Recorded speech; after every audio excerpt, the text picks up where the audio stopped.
여러분 밤사이 잘 쉬셨습니까? 마켓 시그널 진행의 조민재입니다. 오늘 드디어 금요일이죠. 오늘만 잘 일을 한다면 이제 이틀 내내 쉴 수가 있는데 거기에 또다시 또 기분 좋은 소식까지 겹쳐져서 들려온 뉴욕 증시입니다. 지금 이 시간 나스닥이 약 1%대 강세 보여주고 있고요. 또 다우와 S&P 역시 다시 한번 질주를 시작하고 있는데 이 다시 한번 어제 장 마감 이후에 실적을 발표했던 마이크론 또 이어서 물가 지표죠. CPI까지 예상외로 둔화세를 보이면서 상당 부분 큰 기여를 했습니다. 잠시 후에 자세하게 브리핑 통해서 만나보도록 하겠고요. 저희는 잠시 후에 볼게요.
물가지표 CPI의 둔화세와 더불어서 어제 마이크론의 슈퍼 이 깜짝 실적에 다시 한번 뉴욕 증시가 상승세 시동을 걸고 있습니다. 현재 나스닥 지수는 1.53%, 다우 지수도 0.2% 다시 한번 강세 흐름을 보여주고 있고요. 또 S&P 500 역시 오늘은 0.91% 기분 좋게 이 한 주를 마무리하는 뉴욕 증시. 과연 현재 자금의 흐름은 어떻게 흘러가고 있을지 히트맵 통해서 바로 체크해 보시죠. 자, 가장 먼저 초록불이 상승불이고 또 빨간불이 하락불이라는 점을 감안했을 때 오늘은 전반적으로 온기가 감도는 시장입니다. 특히나 기술주들 참 다사다난했던 한 주였는데 그래도 마지막 금요일을 이렇게 상승불을 강하게 켜면서 마무리 짓는 모습이고요. M7이 오늘은 특히나 강하게 힘 받아갑니다. 메타와 또 아마존이 2%대, 테슬라는 무려 4.37% 강세를 보이는데 계속해서 이 자율주행 관련 기대감과 또 이어서 스페이스X에 대한 기대감까지 오늘은 여러 가지 호재가 함께 겹쳐져 있는 테슬라입니다. 또 이어서 엔비디아도 오늘 2%대 강세 보여주고 있고요. 오늘의 이 상승장을 시연해준 마이크론은 지금 이 시각 12% 가까운 급등세를 보여주고 있네요. 이 팔란티어도 오늘은 4.8%, 오라클도 그동안의 부진을 딛고 강보합권에서 다시 한번 반등 시도하고 있습니다. 그렇다면 과연 이렇게 기분 좋은 하루를 선사해준 이 세 가지의 이슈 어떤 게 있을지 바로 저와 함께 밤사이 세 가지 이슈 확인해 보시죠. 가장 먼저 어제 마이크론이 장 마감 직후에 기분 좋은 실적을 발표를 해줬었죠. 어닝 서프라이즈를 넘어서 슈퍼 어닝 서프라이즈라고 표현이 될 정도입니다. 우선 당연히 매출과 주당 순이익, EPS 모두 예상치를 상회했는데 4분기 가이던스도 엄청났습니다. 이 4분기 매출 가이던스가 예상치를 30% 이상 상회했고요. 4분기 EPS, 그러니까 주당 순이익 가이던스는 예상치를 80%나 웃돌았습니다. 또 HBM4에 대한 전망도 엄청났는데요. 이미 HBM4를 포함해서 2026년 HBM이 완판되는 기분 좋은 소식이 이어졌고요. 이에 따라서 이 밴쿠버 아메리카는 마이크론에 대한 이 투자 의견을 중립에서 매수로 높여 잡았고 목표가로 $300 상당한 상승 여력이 남아있다라고 봤습니다. 계속해서 밴쿠버 아메리카뿐만 아니라 여러 증권사들에서도 이 마이크론에 대한 목표가 줄 상향 리포트를 발간하고 있는데요. 여기에 오늘 엔비디아 포함해서 AI 반도체들 기분 좋은 하루를 보내고 있습니다. 또 거기에 더해서 매크로 지표 역시 굉장히 선방을 해줬는데 11월 미국의 CPI죠. 이 소비자 물가 지수가 예상과는 다르게 깜짝 둔화세를 보였습니다. 이 표를 통해서 자세하게 만나보시죠. 우선 객관적으로 그리고 직관적으로 알 수 있는 CPI 상승률 그래프를 제가 가져와 봤습니다. 회색이 헤드라인 CPI, 그러니까 전체적인 CPI고요. 여기서부터 더 중요한 게 이 변동성이 큰 에너지와 식료품을 제외한 코어 CPI, 근원 CPI겠죠. 이게 바로 보라색이 바로 이 근원 CPI입니다. 두 가지를 함께 보실 텐데요.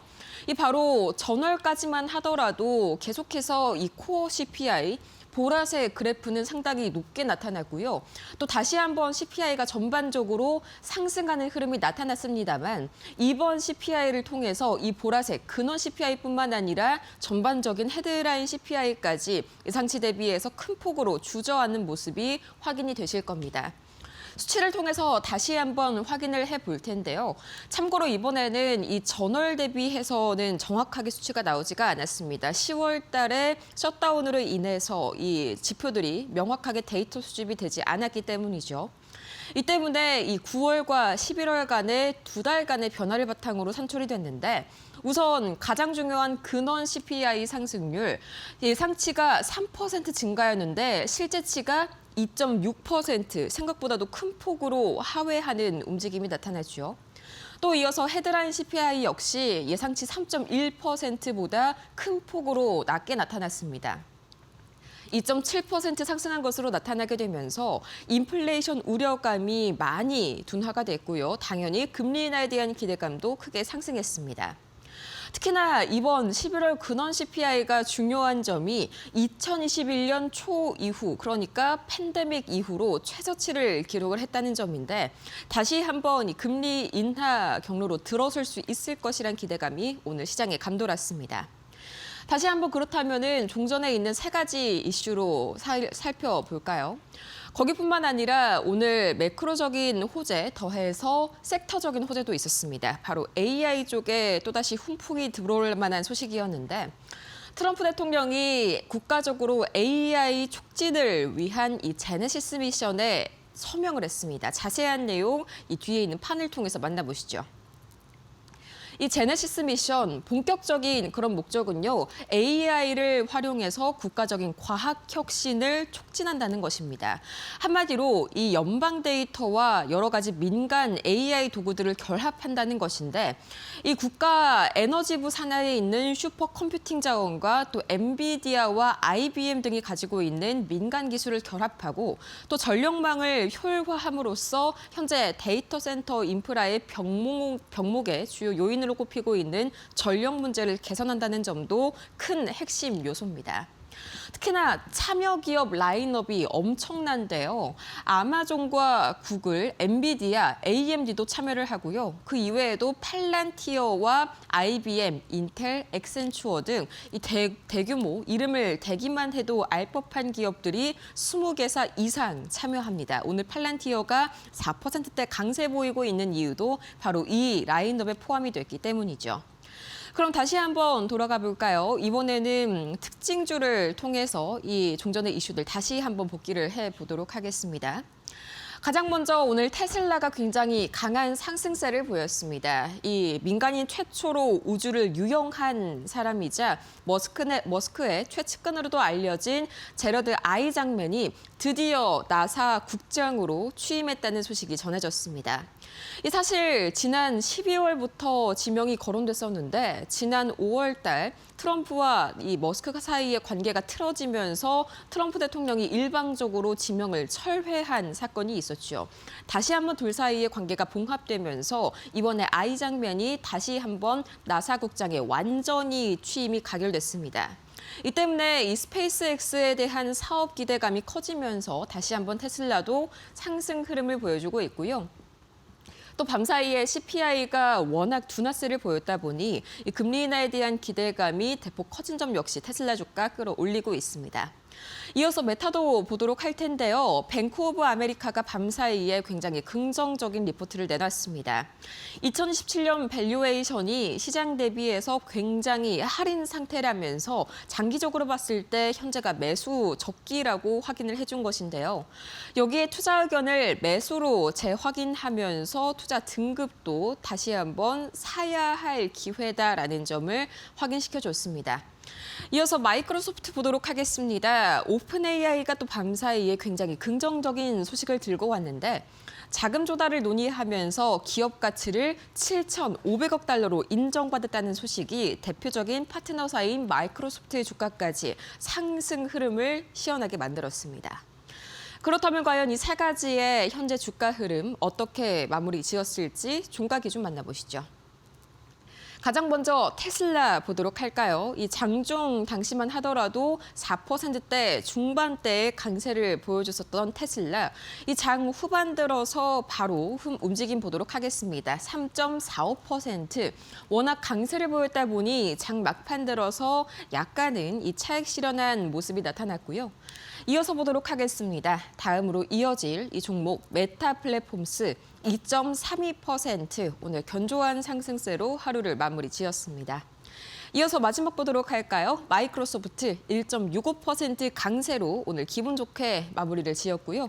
또 이어서 나머지 세 가지 M7 종목 보도록 하겠습니다. 가장 먼저 아마존이 크게 상승세를 보였는데 이 지난 오라클이 다시 한번 흔들렸었던 사건에 다시 한번 기름을 부었었던 사건이 있었습니다. 제가 특징주에서도 소개를 드렸었던 바로 페름이었는데요.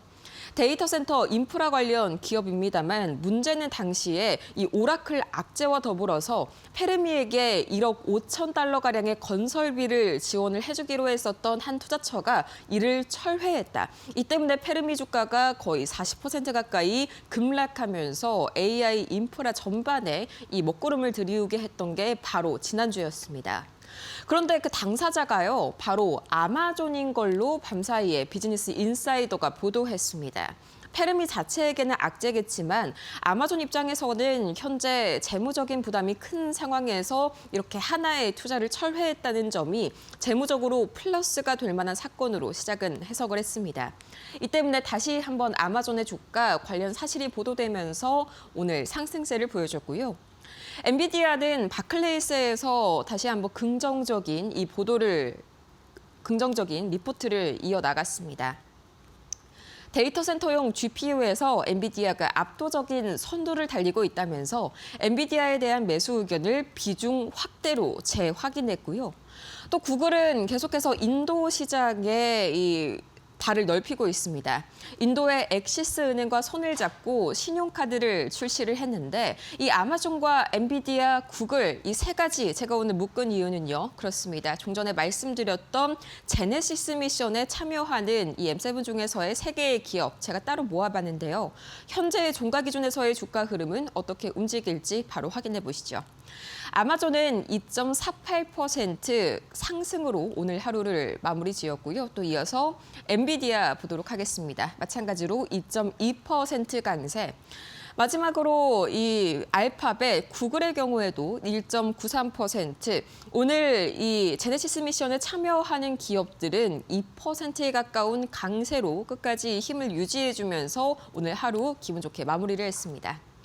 이어서 이 세 가지의 반드시 알아야 할 특징주 상황도 보고 갈까요? 가장 먼저 트럼프 미디어.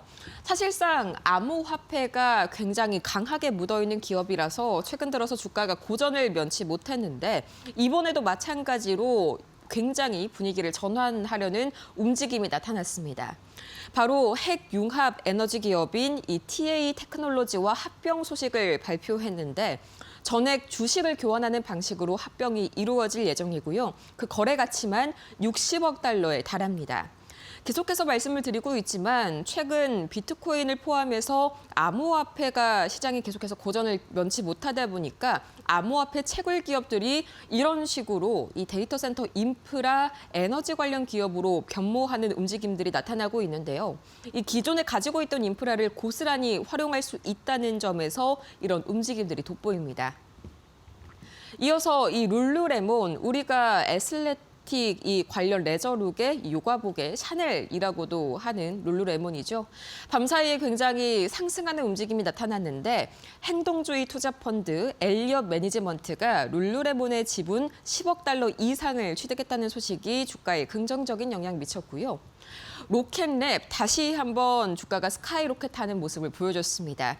이 미국 우주군, 이 US 스페이스 아미와 함께 미션 발사를 했는데 이게 원래 예상대로보다도 5개월 이상 앞당겨서 성공했다는 소식이 긍정적인 영향을 미쳤고요.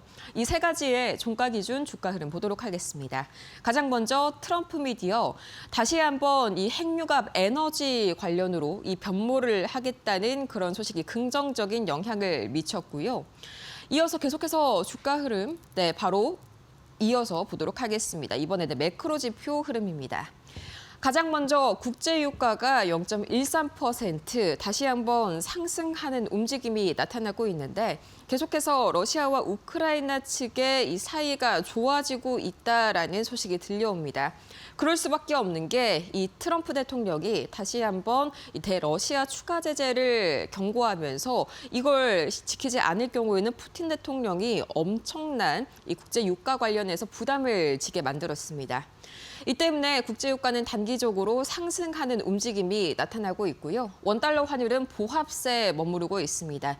여전히 1,475원 선의 움직임을 보여주고 있는데 외환 당국이 어제 외환 건전성 방안을 발표했습니다. 정말 달러를 유입시키기 위해서 총력전을 벌이고 있는데 이 예컨대 하나의 방식으로 해외 계좌에서 바로 코스피 결제가 가능하도록 문턱을 낮추는 그런 방안도 도입이 됐고요. 이어서 비트코인 보도록 하겠습니다. 여전히 8만 5천 달러 선을 크게 벗어나지 못한 상태에서 횡보세를 보여주고 있습니다.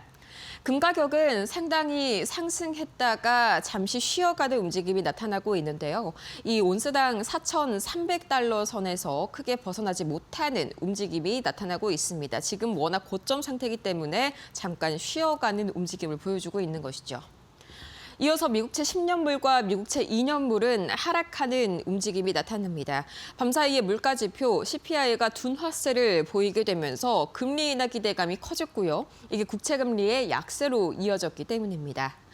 그렇다면 과연 이 시장의 움직임들 종가 기준으로는 어떻게 마무리를 지었을지 바로 보도록 하겠습니다. 가장 먼저 다우지수는 강보합권에서 마무리를 지었습니다. 이 워낙 매기가 오늘은 기술주, AI 반도체 쪽으로 쏠리다 보니 다우지수 안에서 방어주들은 다소 소외되는 모습을 보였고요. 반면에 나스닥은 1.38% 강세, S&P 500도 0.79% 강세로 오늘은 AI 반도체 이어서 빅테크주들이 다시 한번 매기가 쏠렸던 하루였습니다. 지금까지 밤사이 뉴욕 증시 마감 상황 봤습니다.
글로벌 증시가 보내는 월가의 신호를 알아보는 월가 시그널 출발합니다. 첫 번째 소식입니다. 미국의 소비자 물가 지수가 크게 오를 것이라는 예상과는 달리 2.7% 상승에 그쳤습니다. 로이터 통신 등 외신에 따르면 미 노동부 산하 노동통계국은 11월 소비자 물가지수가 전년 동기 대비 2.7% 상승했다고 현지 시간 18일 밝혔습니다. 당초 시장의 예상치는 3.1% 상승이었습니다. 식품, 에너지를 제외한 근원 소비자 물가지수는 11월 전년 대비 2.6% 상승해 9월 대비 완화됐습니다.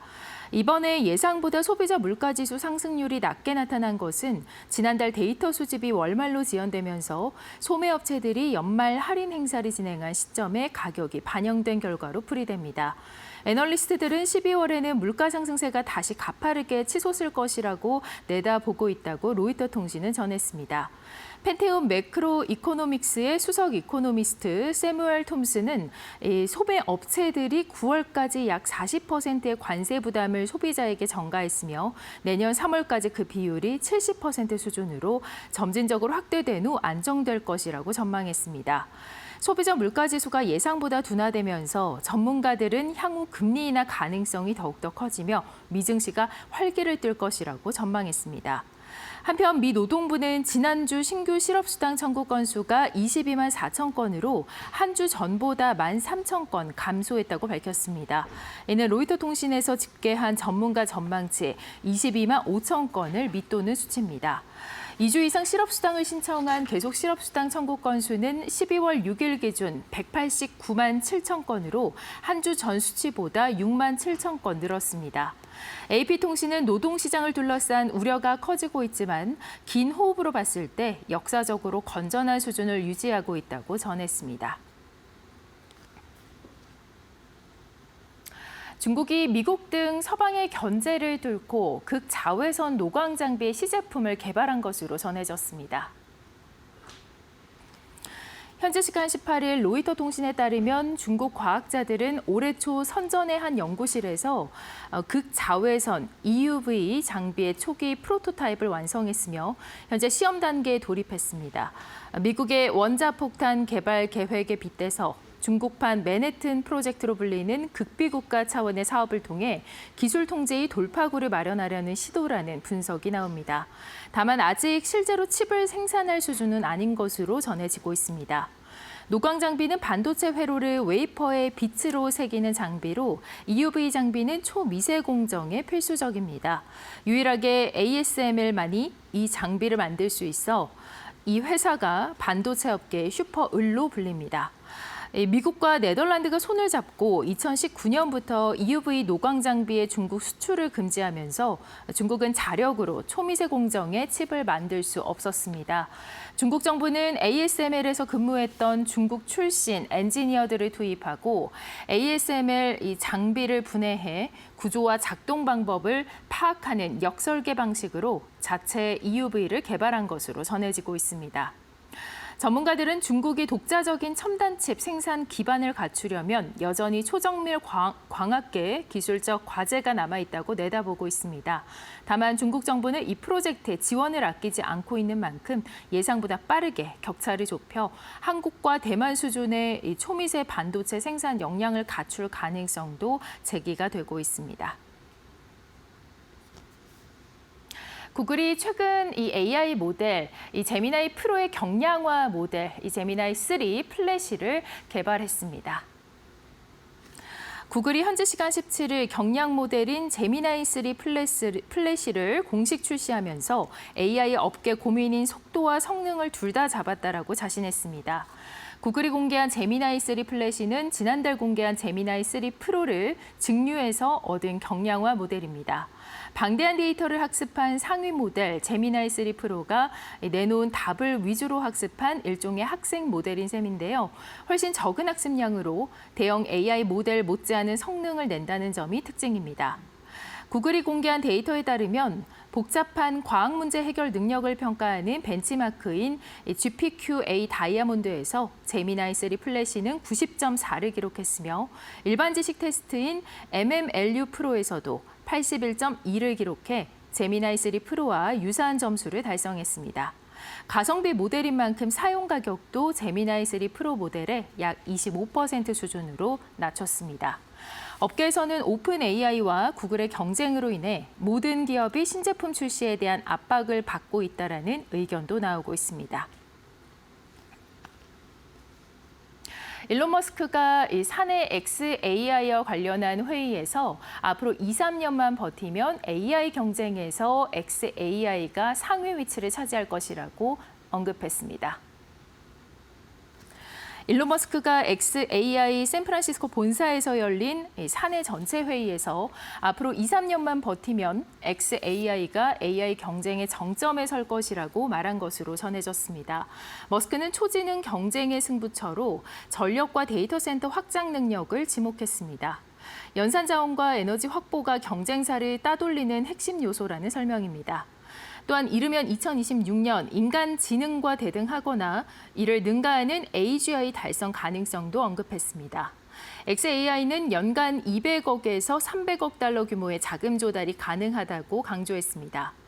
테슬라와의 협업을 통해 경쟁사 대비 구조적 우위를 확보할 수 있다라고도 밝혔습니다. 실제로 그록은 테슬라 차량에 이미 통합되어 있습니다. xAI는 콜로서스 프로젝트를 통해서 데이터 센터 또한 급격히 확장하고 있는데요. 현재 약 20만 개의 GPU를 보유하고 있으며 장기적으로 100만 개까지 늘릴 계획입니다. 머스크는 이날 회의에서 지금의 고비만 넘기면 AI 패권의 주도권을 잡을 수 있다라고 강조했습니다. 마이크론이 깜짝 실적을 발표하면서 월가에서는 줄줄이 목표가를 상향하고 있습니다. 간밤 마이크론은 전 거래일 대비 13.23% 오르면서 255달러를 넘어섰습니다. 마이크론은 장 마감 이후에 실적을 발표했는데 매출이 136억 4천만 달러, 조정 주당 순이익이 4.78달러를 기록했습니다. 이는 시장 전문가 예상치인 매출 128억 4천만 달러, EPS 3.95달러를 훨씬 웃도는 수치입니다. 실적 전망으로도 회계연도 2분기 매출 187억 달러, EPS 8.42달러라는 수치를 내놓았습니다. 이에 따라서 월가 전문가들은 마이크론 목표가를 줄줄이 상향했습니다. 가장 높은 목표가를 제시한 곳은 웰스파고입니다. 웰스파고는 기존 목표가 300달러를 이번 실적 발표 후 335달러로 상향 조정했습니다. 이는 전 거래일 종가 대비로 50% 상승 가능한 수준입니다. 뱅크 오브 아메리카는 목표가를 기존 250달러에서 300달러로 대폭 높였습니다. 또한 투자 의견도 매수를 유지했습니다. 이 밖에 UBS도 마이크론 목표가를 기존 295달러에서 300달러로 높였고 도이체방크 역시 280달러에서 300달러로 목표가를 올려 잡았습니다. 멜리사 위더스 도이체방크 애널리스트는 이번 실적이 마이크론에 대한 우리의 구조적 투자 논리를 재확인해줬다며 강력한 실행력과 시장 점유율보다 수익성을 우선시할 수 있는 독보적 역량을 고려할 때 마이크론은 진행 중인 이 메모리 슈퍼사이클의 수혜를 계속해서 누릴 수 있는 강한 위치에 있다라고 강조했습니다. 글로벌 증시가 보내는 월가의 신호들 알아봤습니다. 지금부터 신일섭 위원과 함께 분석 자세하게 들여다보도록 하겠습니다.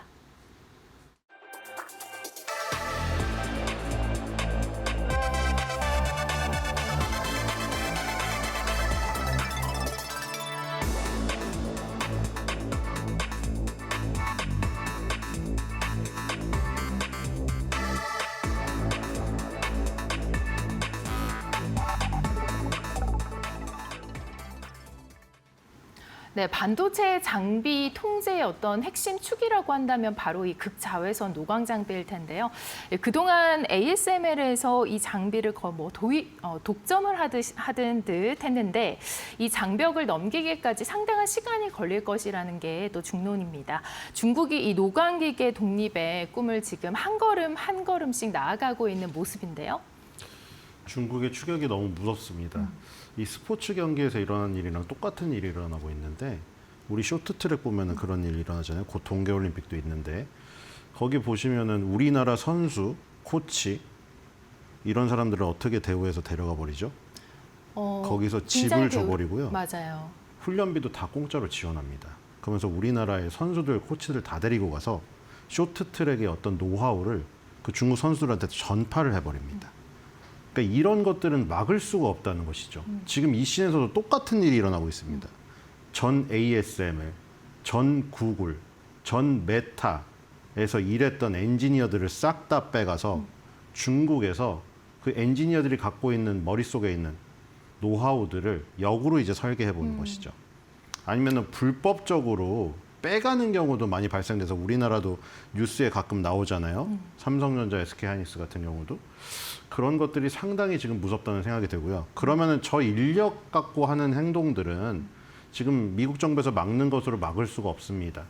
지금 네덜란드에서도 네덜란드 정보기관에서도 이 부분을 막을 수가 없답니다. 왜냐하면 해외로 나간 경우에는 전 ASML 그 직원들의 임직원들의 행적을 추적하는 것이 불가능하다고 합니다.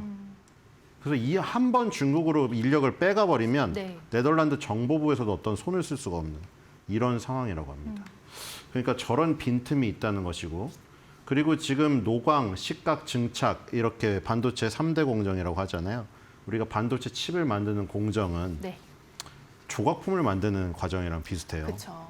뭐 식각 같은 경우 깎는 거고, 노광이라는 것도 빛을 쏴가지고 뭐 글씨를 회로를 새기는 것이고, 증착은 입히는 건데 그런 것을 계속해서 반복합니다. 그래서 깎고 입히고 뭐 저기 다시 메꾸고 이런 과정을 계속 거쳐서 예쁜 칩을 만드는 과정인데, 거기서 노광은 이제 리소그래피라고 빗으로 이제 회로를 새기는 것이죠. 그때 제가 예를 들었잖아요. 네. 펜을 길게 잡고 쓰는 것이 심자외선 DUV고, 펜을 짧게 잡고 쓰는 것이 극자외선이라고 했잖아요. 짧게 잡고 쓰면 예쁘게 쓸 수 있잖아요. 아무리 명필을 데려다 놓고 하더라도 그런 핸디캡을 줘버리잖아요. 길게 잡고 써보라고? 그럼 못 쓰겠죠. 오늘은 뭐 크리스마스를 이제 앞두고 있으니까 다른 예를 들어볼까요? 케이크를 만드는데 이제 네. 레터링 서비스를 하지 않습니까? 네네. 특별한 경우에는 이제 뭐 자신의 연인이나든가 부모님 이름을 새길 겁니다. 거기서 이제 짤 해보신 적 있으신가요? 네, 해본 적 있습니다. 뭐 케이크 만들기 좀 하잖아요. 우리 네, 가서 네. 어디 요즘 연인들끼리도 엄청 만들고. 많으니까요. 네. 근데 예를 들어서 아무리 파티샤가 훌륭하다고 하더라도 너는 이번에 짤을 뒤에 짤을 위에 잡고 짤을 짜봐. 네. 그럼 그거 똑바로 써지겠어요? 근데 짤을 작게 잡고 그 앞에 짧게 잡고 앞에서 쓰면은 정교하게 새길 수가 있겠죠. 미국이 그동안 그걸 막았던 거잖아요. 짤을 뒷부분을 작게 쓰고 하고 볼펜을 끄트머리를 잡고 글씨를 쓰게 만들었던 것이잖아요. 그래서 이제 그게 열받으니까 중국이 그냥 인력을 다 빼간 다음에 그걸 자신들이 만들어버리고 있는 겁니다. 지금 이거. 이렇게 되면 어떻게 되느냐, 더욱더 정교한 회로 설계가 가능한 것이죠. 물론 아까 전에 제가 짤이랑 볼펜으로 그 비유를 들었지만 실제로는 빗으로 쏘는 거거든요. 우리가 예를 들어 회로가 그려진 이 판이 있다고 하면은 빗으로 쏴서 그거를 투과를 시켜서 새기는 것이거든요. 근데 아까 그 비유한 의미는 파장이 짧은 걸 의미하는 겁니다. 네. 파장이 짧은 거를 만들 수가 없었는데 그걸 이제 만들어 버린다는 거죠. 인력을 어떻게 해서든 빼가든. 지금 얘기 나오는 것도 마찬가지죠. 전 ASML 엔지니어를 지금 데려갔습니다. 거기서 뭐 중국인에 대한 지위도 주고요. 중국인에 준하는 지위도 주고 아파트도 제공하고 그걸 싹 다 제공하면서 이걸 어떻게 막겠습니까? 사람은 돈을 보고 쫓아갈 수밖에 없기 때문에 명예나 이런 것들도 어느 정도가 넘었으면 그걸 버릴 수도 있겠죠. 사람이 억만금을 준다고 하면 누가 안 가겠습니까? 자, 그래서 지금 로이터 통신에서 나온 그 보고서 내용이었죠. 극자외선 리소그래피, 노광이죠. 프로토타입 기계를 제작을 했다. 물론 아직 프로토타입입니다. 실제 이게 실행에 들어가서 회로를 그어가지고 칩을 완성품을 내놓지는 않았는데 어쨌든 지금 실험 모델이 지금 나왔는데 선전 실험실에서, 그래서 지금 이게 미국이 오랫동안 차단하려고 엄청 노력을 기울였었고 바이든 때부터 그랬고, 그리고 이 회사가 미국 회사가 아니지 않습니까? 그래서 네덜란드는 미국 말을 들을 필요가 없어요. 근데 화상회의를 통해서나 뭐 엄청나게 노력을 해서 네덜란드를 회유를 했죠. 네덜란드 너네 동맹을 뭐 여러 가지 뭐 군사적이나 정치적 동맹을 계속 유지하려면 여기서 우리한테 협력하라고 회유 협박을 해서 그동안 막았던 건데 이 부분이 지금 뚫리고 있다는 거죠. 그리고 아까 말했던 그 부분이 아주 중요한 거죠. 네덜란드 정보부에서 막을 수가 없다는 것이, 네덜란드 회사의 기술을 역설계해서 전직 ASML 엔지니어들에 의해서 개발됐다는 지금 로이터 통신의 보도가 나왔거든요. 네. 그러니까 이게 굉장히 치명적이죠. 네덜란드를 그렇게 회유해서 막았는데 네덜란드 엔지니어들이 개개인적으로 중국으로 빠져나가는 것까지는 막을 수가 없다는 것이 증명이 됐기 때문에 앞으로 이제 네덜란드 ASML뿐만 아니겠죠. 이 반도체 공정의 여러 요소에 이 지금 관여하고 있는 다른 뭐 일본도 마찬가지죠. 소부장에서 강하지 않습니까? 네. 일본의 엔지니어들을 또 빼갈 수도 있는 것이고. 그럼 이제 이 완성 칩을 막으려던 것들이 뭐 여러 가지 도구들도 있고 그때 제가 이 반도체 씬의 어떤 그 흐름을 보여드렸잖아요. 관여된 그 기업들을. 네. 그 기업들에 해당되는 어떤 전 인력들을 다 빼가갖고 그냥 모든 1단계부터 1번부터 10번까지를 그냥 다 자기 수직 계열화를 해버려서 더 이상 미국이 이렇게 휘둘리는 이 전행에 휘둘리지 않는 그 구도를 지금 구성하려고 하고 있는 것 같아요. 이게 완성이 돼버리면은 더 이상 지금처럼 뭐 히토류랑 뭐 칩을 가지고 저울질해서 뭐 얻어내는 그 부분, 미국이 어떤 우위를 가져가는 부분조차 없어져 버릴까봐 굉장히 두려운 지금 상황입니다. 네. 뭐 물론 프로토타입이긴 합니다만 최근 이제 중국 기업들의 어떻게 보면 기술 독립에 박차를 가하는 그런 움직임이 아주 여실히 포착이 되고 있습니다.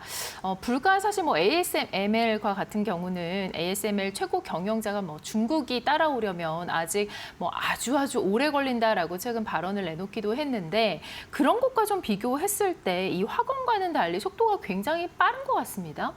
네, 그 ASML CEO가 말을 했죠. 크리스토프 푸케 CEO가 지금 중국이 기술 개발하는데 아주 많은 시간이 필요할 것이라고 4월 달에 말을 했는데 지금 아주 많은 시간이 필요하다고 했는데 지금 8개월 만에 지금 이 프로토타입이 나와버렸거든요. 그러니까 ASML CEO가 많은 시간이라고 표현한 게 8개월은 아닐 것 같거든요. 그러니까 1년도 안 되는 시간에 이게 나와버렸기 때문에 지금 이 푸케 CEO가 예상했던 것보다는 굉장히 빠른 속도가 아닌가 이런 생각이 들고요. 그래서 지금 로이터 통신에서는 그래도 이게 프로토타입이기 때문에 아직 칩 생산을 공식적으로 해서 나오는 것은 지금 당장 어렵고 뭐 2030년 정도 되면은 나올 수도 있다. 뭐 이렇게 얘기를 하고 있는 것 같아요. 그리고 지금 보니까 2차 시장에서 조달된 구형 ASML의 기계 부품 때문에 가능했다는 얘기도 있어요. 그러니까 지금 온갖 것을 다 하고 있는 겁니다. 인력 빼가고 그 2차 시장에서 재활용되는 것들을 사서 우리나라에도 지금 재활용해서 파는 업체들 지금 상장되어 있잖아요. 그것들을 이제 막 중국에서 사가는데 그 사가서 분석하는 거예요. 이게 2차 시장이 어떤 의미인가요? 재활용 시장이죠. 그러니까 이제 이 조금 구형이 돼버리면은 그것들이 이제 사장되는 게 아니라 굉장히 싼 가격으로 중고 시장에 팔립니다. 우리 당근 같은 거죠. 네. 안 입던 옷을 당근에 내놓으면 사가잖아요. 가격 확 낮추면. 그거를 싸게 사가지고 다 뜯어가지고 분석을 하고 있어요.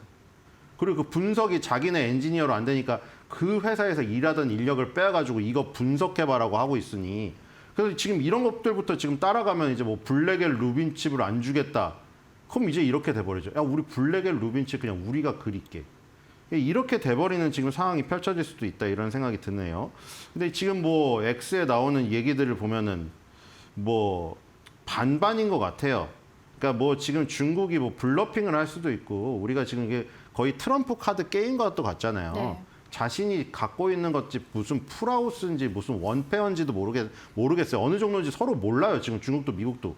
근데 이제 공식적으로는 블러핑을 쳐야죠. 그래야 가장 큰 걸 얻어낼 수가 있으니까.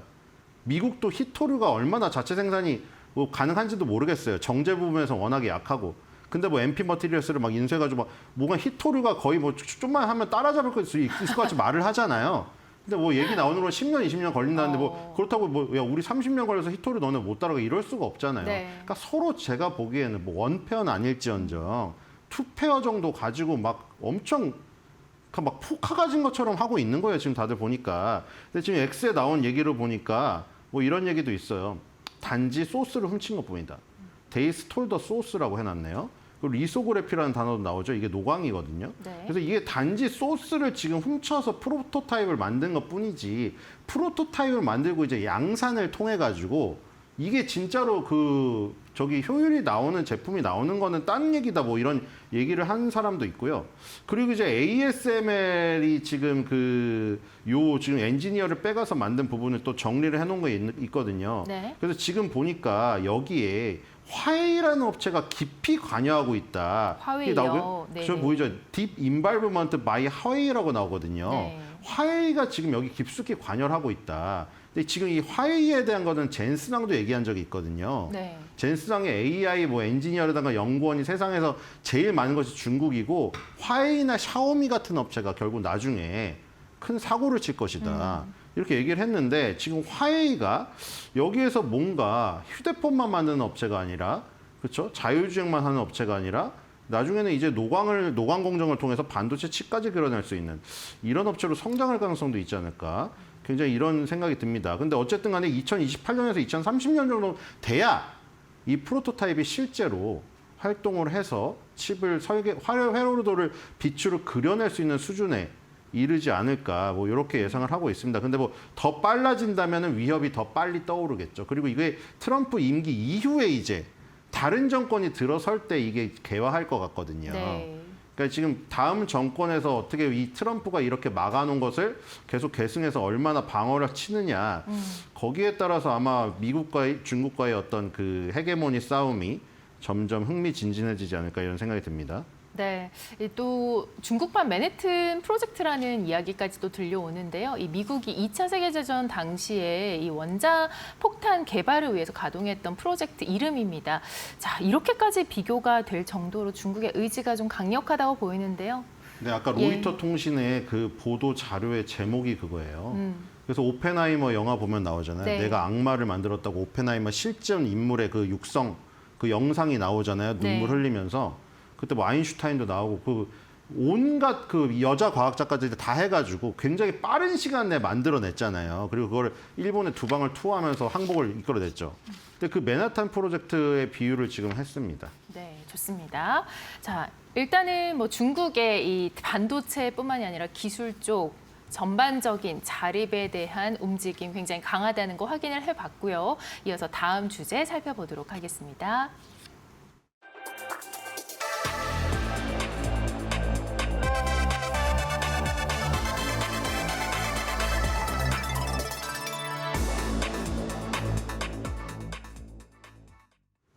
네, 마이크론의 실적이 화제입니다. 뭐 깜짝 실적, 어닝 서프라이즈다 이렇게 분석이 되고 있는데 지금 매출과 실적이 어떠했는지 조금 더 자세하게 들여다보도록 하겠습니다. 자, 마이크론의 매출 주당 순위 한 번만 더 살펴볼까요, 저희가? 네, 마이크론 실적은 너무 중요하죠. 우리나라는 삼성전자, SK하이닉스가 시총 1, 2이기 때문이죠. 삼성전자, SK하이닉스, 마이크론이 메모리 반도체 시장은 거의 끝냈죠. 여기서 더 이상 어떤 주자가 들어올 수가 없는 시장입니다. 이미 확정된 시장이기 때문에 네. 마이크론 실적이 좋으면 삼성전자, SK하이닉스에 바로 영향을 미칩니다. 그래서 마이크론의 2026년도 1분기 실적 뭐 다 틀려요. 회계 기준이. 얘는 2026년도 1분기입니다. 128억 1천만 달러가 추정치였는데 136억 4천만 달러가 나왔습니다. 어닝 서프라이즈는 6.49% 상회했고요. EPS가 3.82달러 예상이었는데 4.78달러로 25.13% 상회했습니다. 자, 이게 지금 아까 깜짝 실적이라고 하셨는데 뭐 깜짝은 아닐 수가 있어요. 뭐 시계열로 보면은. 왜냐하면 항상 어닝 서프라이즈였기 때문이죠. 자, 회색 그래프가 실제치가 아니라 추정치고요.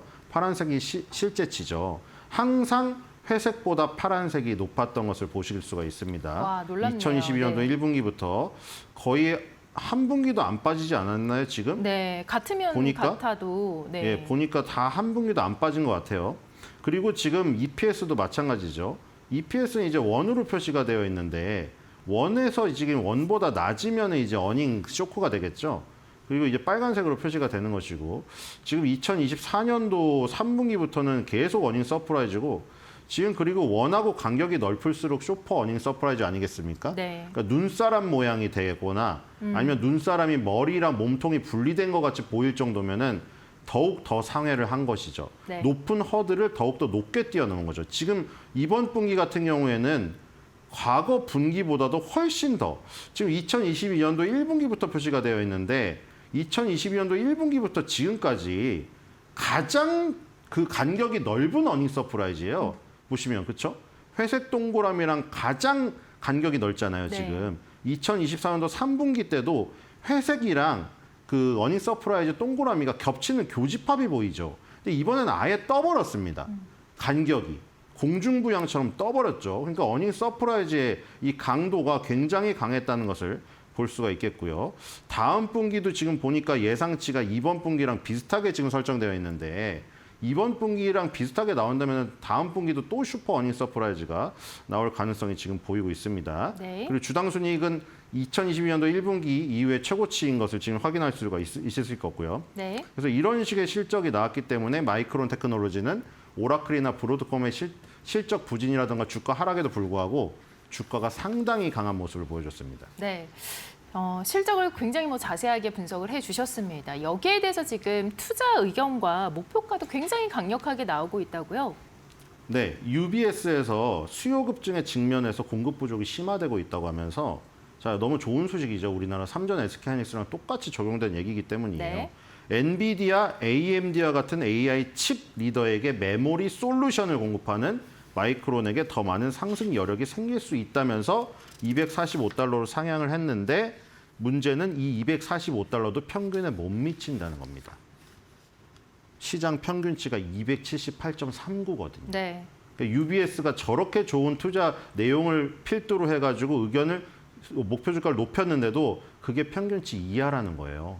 그리고 제일 높은 건 443달러까지 나와 있습니다.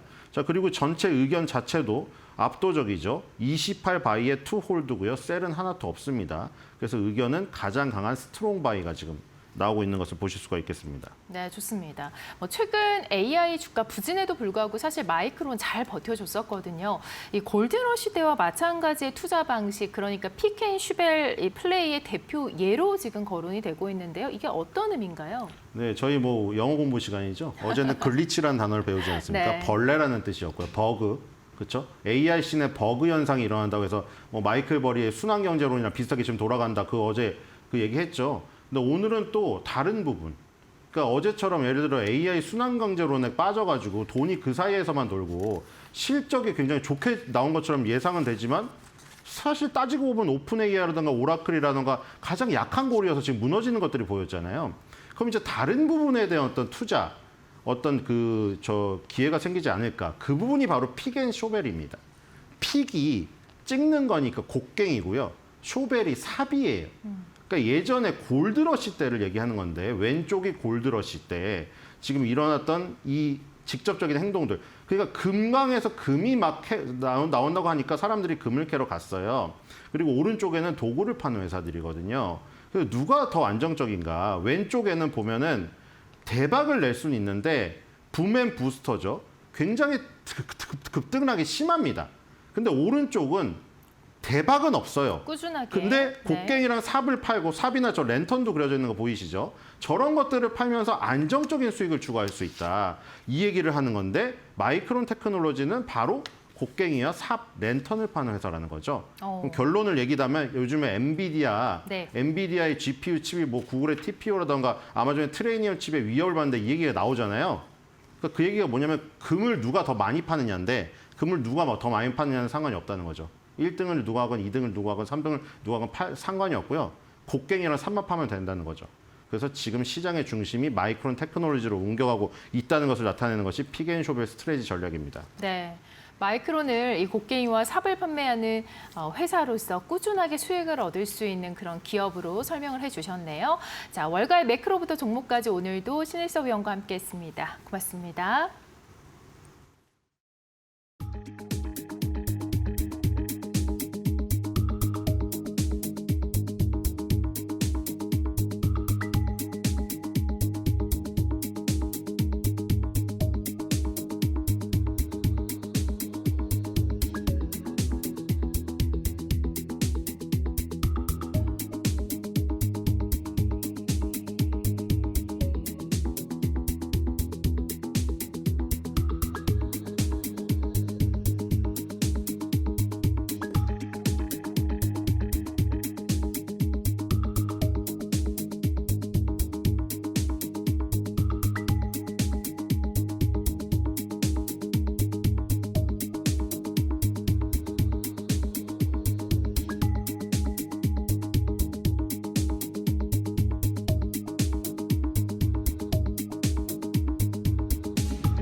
외신에서 주목하는 국내 기업과 이슈에 대해서 알아봅니다. 오늘도 숨겨져 있는 투자 정보 드리는 히든글로벌 시간 조우진 타키온 대표와 함께하겠습니다. 어서 오세요. 예, 안녕하세요. 네. 자, 오늘도 첫 번째 이슈 함께 살펴보도록 하겠습니다. 파이낸셜 타임즈의 보도인데요. 오라클발 AI 우려, 미국 기술주들 급락을 했다라는 얘기입니다. 사실 뭐 미국의 기술주뿐만이 아니라 이 오라클 데이터 센터 프로젝트에 차질이 생기면서 국내 기업들도 상당히 무너졌는데요. 자, 우리나라 이제 시총 1, 2위 기업 삼성전자, SK하이닉스 주가 흐름부터 한번 살펴볼까요? 예. 네. 어저께 이제 우리나라 시총 1, 2 기업이 이제 삼성전자 한 600조, SK하이닉스는 400조 정도 됩니다. 그래서 둘이 합치면 1000조, 엄청난 물량입니다. 이 두 기업이 잡주도 아니고 천주에 해당하는 이 두 기업의 주가가 어저께 냉온탕을 오갔습니다. 상당히 많이 출렁거렸는데요. 그 차트를 보면 이제 두 기업이 장 시작하자마자 한국거래소 KLS 기준으로 말씀드리면 장 시작하자마자 떨어졌다가 그다음 어느 정도 만회하면서 이제 그리고 결국 SK하이닉스는 이제 그래도 상승을 하고 삼성전자는 약보합으로 마무리하면서 끝났습니다. 지금 화면에 보이신 대로 SK하이닉스 같은 경우는 그래도 그 0.2% 정도 상승하고 삼성전자는 좀 많이 떨어졌다가 그래도 좀 약보합으로 좀 마무리하면서 끝났습니다. 그래서 아마 어저께 처음에 너무 많이 떨어질 때 만약에 매도를 하신 분들 입장에서는 좀 아쉬운 대목이었다라고 볼 수가 있겠습니다. 네. 자, 국내 기업은 그렇다 치고 지금 오픈 AI와 관련해서는 또 아마존의 투자를 받았는데 이 부분도 좀 설명 부탁드릴게요. 예. 어저께 출렁거린 이유가 이제 호재와 악재가 동시에 쏟아졌기 때문인데요. 먼저 악재부터 말씀을 드리면 이제 오라클에 대해서 데이터 센터에 대해서 한 100억 달러 정도 이제 그 집행을 했던 데이터 센터에 대해서 참여했던 투자자가 처리하겠다. 나는 못 들어가겠다. 이런 것 때문에 좀 악재가 있었고 이거보다 더 큰 악재는 이제 오픈 AI가 또 이제 아마존에서 투자를 받습니다. 투자를 받는데 문제는 오픈 AI가 아마 투자를 받으면서 또 아마존에 대해서도 뭐 제품을 구매하는 이런 형식으로 되다 보니까 월가에서는 야 이거 그냥 너네끼리 주고받으면서 뭐 쉽게 말 너무 극단적으로 말하면 카드 돌려막기 아니냐, 순환 출자 아니냐 이런 식으로 비판을 했습니다. 월가에서 이걸 되게 문제 삼고 있는데 그 때문에 이제 악재로 분류하면서 어저께 오늘 말고 어저께 장 마감했을 때 엔비디아를 비롯한 주요 이제 그 AI 기업들이 모두도 우수수 떨어지는 그런 어떤 악재도 됐었습니다. 이것에 대해 영향을 받아서 우리나라에서도 장 시작하자마자 아까 말씀드린 시총 1, 2위 기업들이 다 AI에 관련된 메모리 기업들이다 보니까 장 시작하자마자 하락을 했다가 그 다음에 또 호재가 나오니까 상승하는 그런 약간 웃지 못한 상황이 이제 연출되기도 했습니다. 네.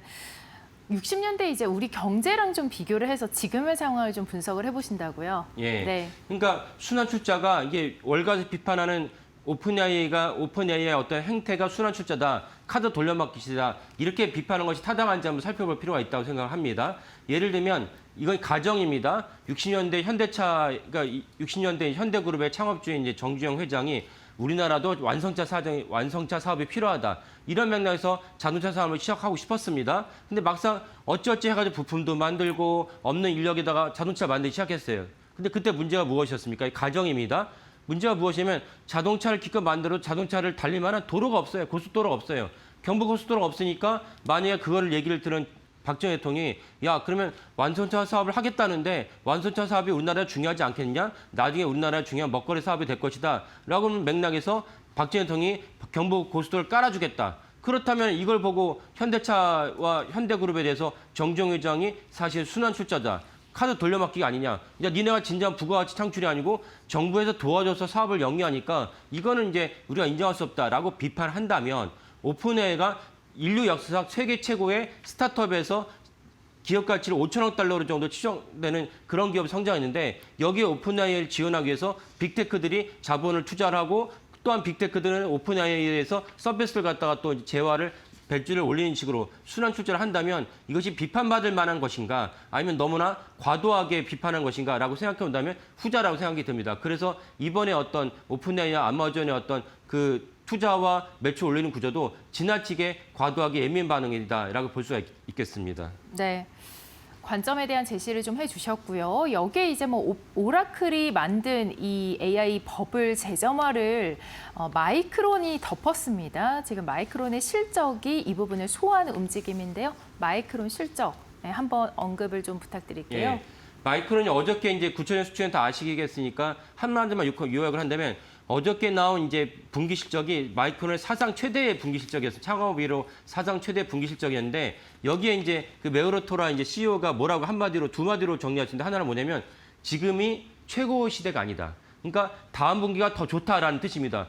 이번 분기에 최고의 실적과 매출과 영업이익을 찍었는데 다음 분기가 더 좋을 것이다 얘기했습니다. 근데 그거는 사실은 저희 코너랑 같이 하신 분들 다 아실 것입니다. 왜냐하면 계속해서 반도체 수급이 HBM, AI에서 비롯된 HBM 수급이 부족하다 보니까 그 수급의 여파가 일반 범용 디램까지도 영향을 주면서 9월 달부터 11월 달까지만 하더라도 범용 디램의 가격이 3배가 올랐습니다. 12월 달에도 어떤 공급사인지 모르겠지만 하나의 공급사 중에 한 곳에서 100% 올리겠다고 얘기도 했고 이런 점 때문에 사실 그 마이크론의 실적이 좋을 것으로 예상인데 이 정도로 좋을지 몰랐습니다. 그래서 그 실적이 나오니까 마이크론이 미국 시장 기준으로 정규장 시간 마감은 끝나고 그 실적을 발표하니까 시간의 거래에서는 19% 상승을 했습니다. 그리고 오늘 끝난 그 실적에 반영된 오늘 끝난 마이크론의 실적을 마이크론의 주가를 보니까 11% 상승으로 끝났습니다. 이 때문에 사실은 어저께 이제 우리나라 시장도 냉우탕 오갔는데 이게 약간 웃긴 게 우리나라의 실적을 반영할 때는 마이크론 실적이 이미 나왔으니까 사실은 저는 장 시작하면서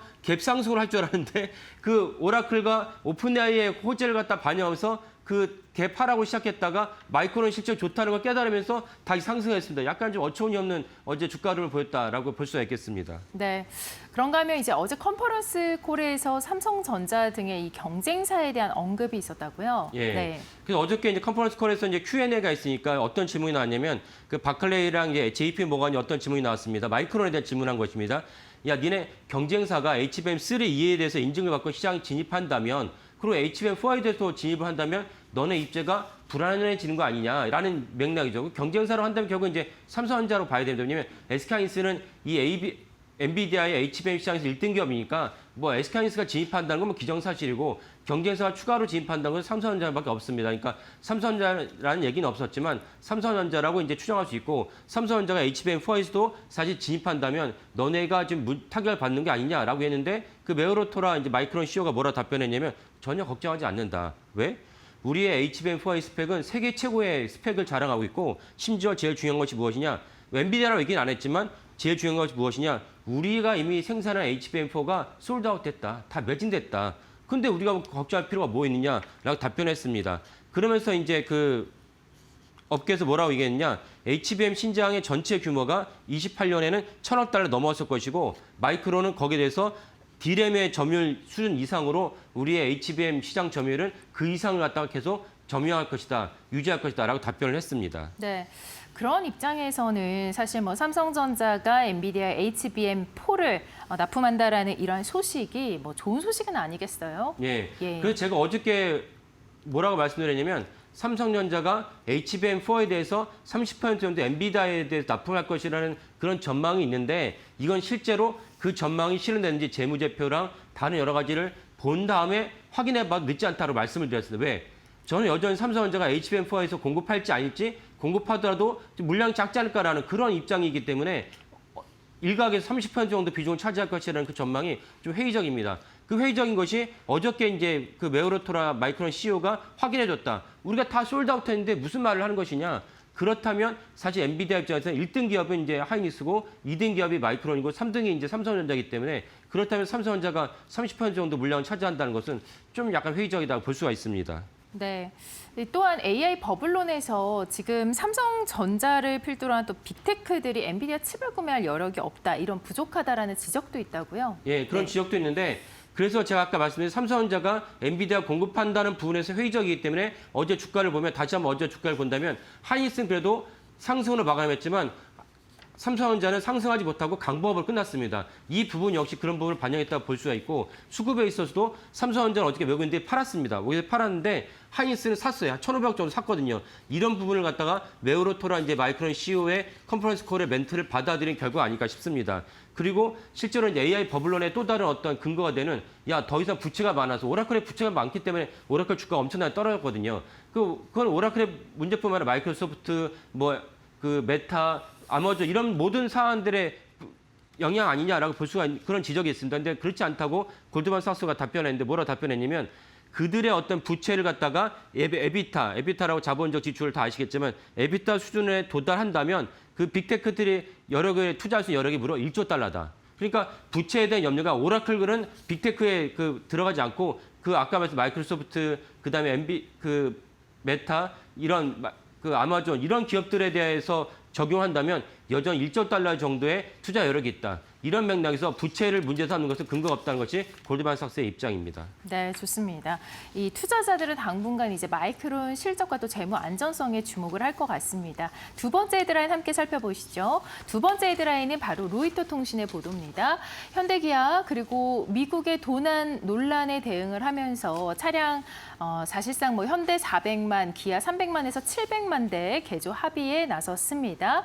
자, 이와 관련한 얘기 좀 살펴보도록 하겠습니다. 로이터에서 이 기사를 낸 이유가 무엇일까요? 예, 어저께는 현대 기아차의 매출에 손상을 끼친, 영업에 손상을 끼친 중요한 사안이기 때문에 이제 당연히 기사거리가 되고, 두 번째는 사실 이 사안이 계속 지속됐음에도 불구하고 현대 기아차가 발빠르게 대응하지 못하면서 사실은 이제 결국 이제 소송을 갖다가 접하게 되니까 그 미국의 주 35개 주의 법무부 장관 연대해가지고 현대차 그룹에 소송을 제기하겠다. 그러니까 현대차 그룹에 이제 손을 들고 이제 그러면 우리가 이제 문제가 된 차량을 다 무상으로 개조를 해주고 거기에 대해서도 우리가 이제 그 별도로 이제 그 배상해주겠다라고 이제 합의를 했다는 것이 로이터의 보도입니다. 그래서 최대 얼마까지 합의금이 늘어날 수 있냐? 900만 달러입니다. 이게 작지 않은 금액을 갖다가 현대차 그룹이 이제 미국 소비자들에게 보상을 해주겠다라고 이제 결론이 났습니다. 네, 여기에 이제 도난 방지 장치는 무료로 설치를 한다 이런 이야기가 나오고 있는데 이게 이제 현대차 그룹에게는 또 추가 비용을 들게 하는 이유가 아닐까 싶은데요. 예, 그렇죠. 그래서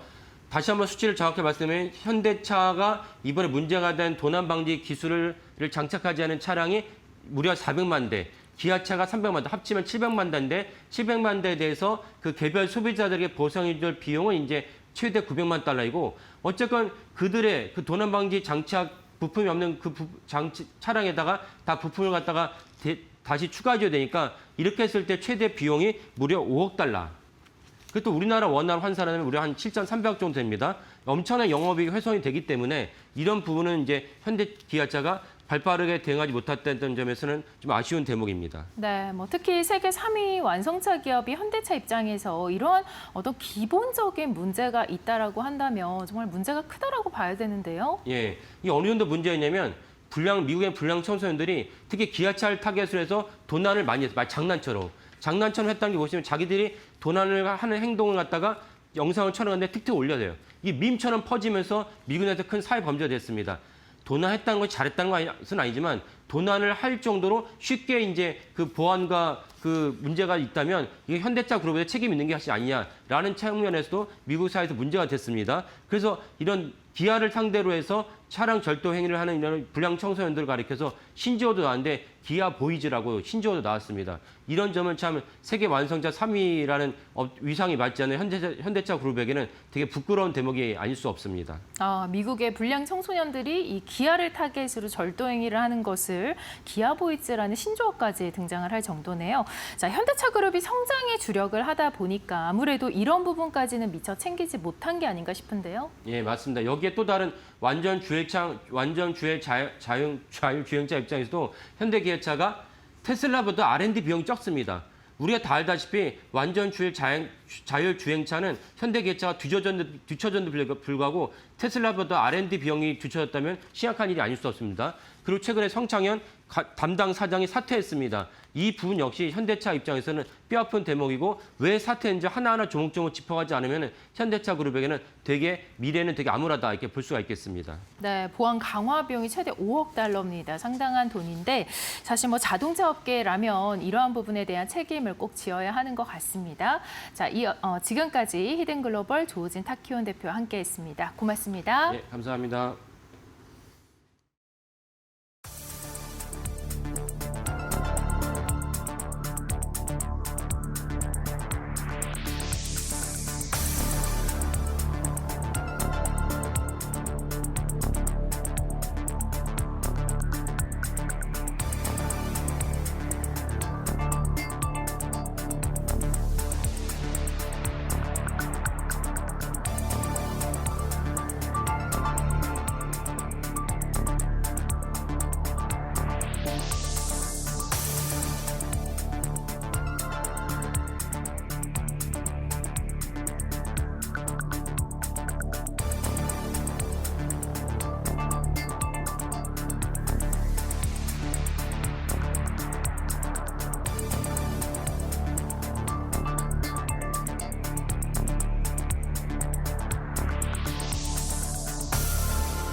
자, 여러분 안녕하십니까. 12월 19일 금요일입니다.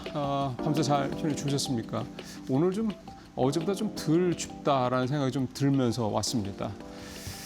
예, 아침에 뉴욕 시장 아마 눈 뜨자마자 주식 투자하시는 분들은 대부분 뭐 저도 그렇습니다만 뉴욕 시장 결과 항상 이제 보시면서 출근 준비를 하시거나 출근하실 텐데요. 오늘 일단 나스닥이 좀 많이 좀 올랐죠. 이런 부분들. 그다음에 마이크론 테크놀로지도 많이 오르고 이런 부분들이 우리 시장에 또 어떤 영향을 미칠지 상당히 좀 주목이 되는 그런 하루가 되겠습니다. 왜냐하면 첫 번째 기사가 바로 이제 반도체 얘기이기 때문에 그렇습니다. 마이크론 테크놀로지 실적 발표 결과가 사실은 뭐 전날보다는 오늘 더 뉴욕 시장에 영향을 더 많이 미쳤죠. 주가도 훨씬 더 많이 올랐고요. 이 마이크론이 쏜 초호환기 신호탄 K-메모리 내는 200조 시대 예고. 마이크론 실적이 갖고 있는 함의는 두 가지인 것 같습니다. 물론 아직 결과를 예측할 수는 없습니다. 첫 번째, AI 거품론, AI 고점론, AI 관련된 여러 가지 위기론, 뭐 오라클, 뭐 브로드컴까지 이어진 어떤 여러 가지 뭐 투자와 관련된 여러 가지 시장에서 나오는 어떤 그런 우려들. 이제 이게 노이즈로 그러니까 일종의 지나가는 일종의 그냥 하나의 그냥 잡음 정도로 끝날 거냐라는 부분에 대해서 마이크론의 실적은 시장에서 예상했던 것보다 훨씬 더 좋았죠.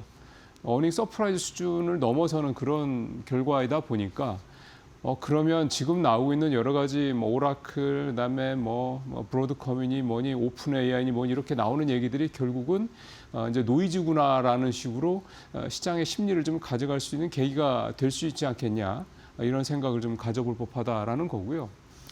아니 3인데 마이크론이 메모리 3사 중에서 뭐 우리나라가 1, 2등이고 그러면 마이크론이 이 정도 실적이면 삼성하고 하이닉스는 훨씬 더한 거 아니야라는 이제 생각을 가져볼 수 있게 되는 거죠. 제목의 두 번째 줄에 있는 K 메모리 내년 200조 시대 예고가 바로 이제 그거를 의미하는 거다라고 생각을 좀 해보게 됩니다. 4분기에 삼성과 SK하이닉스의 영업이익은 지금 대략 컨센서스는 뭐 14조, 15조 선 왔다 갔다 합니다. 근데 아시다시피 3분기 때도 4분기가 전인 3분기 때도 실적 예상치 훨씬 웃돌았죠. 그 웃도는 폭이 4분기에는 더 커질 수 있다라고, 그러니까 컨센서스보다 더 실적이 많이 나올 수 있을 거라고 보는 이유가 뭐냐면 그 사이에 ASP, 즉 평균 단가가 많이 올랐습니다. 그러니까 이런 상황들을 감안하면 예를 들어서 지난 한 달 전에 4분기 실적을 이를테면 전망을 할 때와 그 사이 지난 한 달 사이에 ASP가 올라간 거를 생각을 하면 당연히 실제로 나오는 결과는 한 달 전에 예상치보다는 더 높을 수밖에 없다. 이렇게 좀 볼 수밖에 없는 거고요. 그래서 지금 예를 들어 삼성전자가 3분기 때 영업이익 8조 얘기했다가 10조 얘기했다가 12조 나오지 않았습니까? 이번에 15조, 6조 정도 나오는데 일각에서 좀 높게 친 데가 17조 정도였거든요. SK하이닉스에 대한 영업이익 전망치가 이거가 나올 수도 있고 그 이상이 나올 수도 있다. 이제 이런 식으로 간다고 하면 계속 컨센서스가 올라가겠죠. 그래서 내년에 생각하는 게 두 회사가 200조라고 그러면 삼성전자도 영업이익 100조, 하이닉스도 영업이익 100조라는 얘기가 됩니다. 물론 SK하이닉스는 순수하게 반도체만 가지고 영업이익 100조를 내는 거기 때문에 삼성전자하고는 조금 다를 수도 있죠. 그런 부분이 있긴 합니다만 삼성전자는 이제 파운드리 쪽이 계속 좋아지고 있는 상황이기 때문에 그렇게 감안한다면 내년에는 뭐 200조가 되더라도 2017년에는 또 다른 숫자가 앞에 2자가 아니라 다른 숫자가 그럴 수 있다. 뭐 그렇게까지는 아니더라도 2자 사이에 이 두 번째 중간에 200조 뭐 겨우 넘는 게 아니라 뭐 200, 뭐 3, 40조, 40조까지 뭐 이런 식의 상상도 좀 해볼 수가 있는 겁니다. 물론 상상이긴 하죠. 그 정도로 지금 반도체 특히 이제 레거시 쪽에 이 가격 상승률이 엄청 크다는 얘기고요. 영업이익률이 지금 SK하이닉스 같은 경우 50%가 좀 넘었는데 지금 뭐 레거시 같은 경우는 50%가 아니라 뭐 65%, 70% 얘기까지 좀 나오고 있습니다. 2013년도, 4년도 그때 초호황기 때죠. 그때가 영업이익률이 한 65%, 70% 이렇게 전후됐다고 그러더라고요. 삼성전자가. 그러니까 그 시대 이상으로 갈 수 있다 이런 얘기가 나오고 있는 게 이 K-메모리 내년 200조 시대 예고에 어떻게 보면 이제 일종의 시그널이 될 수도 있다 이렇게 볼 수가 있겠습니다. 물론 굉장히 장밋빛일 수 있습니다. 근데 수요가 이렇게 계속되고 쇼티지가 2018년까지 자꾸 뒤로 늦어진다라는 생각을 이런 전망들을 감안한다 그러면 200조 얘기는 이제 그냥 꿈 같은 얘기가 아니라 정말 내년 말에는 이 얘기가 현실화될 수도 있겠다 이렇게 생각을 해볼 수도 있겠습니다. 자, 오늘 두 번째, 세 번째 얘기는 개인 투자자들 얘기를 좀 가져왔습니다. 먼저 두 번째 얘기부터 해보죠. 올해 개인 투자자분들 어떠셨어요? 수익 나신 분들이 그래도 좀 많으시죠? 보시는 것처럼 10명 중 7명이 올해 주식으로 돈을 벌었다.